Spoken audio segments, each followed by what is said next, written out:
My passion started, in my earlier 20s. Passion really came from the chefs that I worked for, and finding a few mentors earlier in my career really gave me the inspiration to cooking and go in this field. As far as where I grew up, and I worked in this pizzeria, and this chef named Mario kind of kicked my butt to go into school.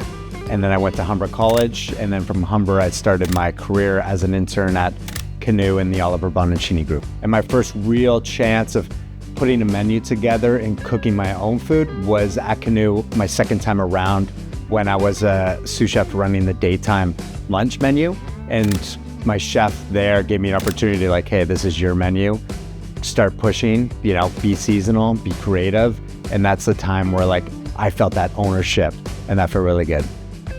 One dish that sticks in my mind was we make this bread, and it was tuna and rhubarb. And I think we still do a variation of that same dish now at Prime Seafood Palace. It's these dishes that kind of stick in your foundation that you want to keep year after year, doing a new variation of it.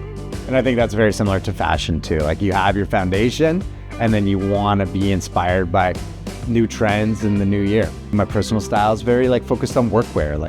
I'm not always in my chef weights, but I'm always working. So if we're doing a tear down or a setup for an offsite, I need jeans that I can work in and be in and out of the truck. I love my white tees as well. So having an array of different ones that fit different styles. Got a mixed bag of different belts, and I think you can fit a lot of pieces together. And I love to tuck my t-shirt into my pants as well. So I love that look. I'm always changing up my style, my shoes. I love sneakers, I love dress shoes, I love Birkenstocks that I can just feel comfortable in, and you're doing a lot of steps in the day.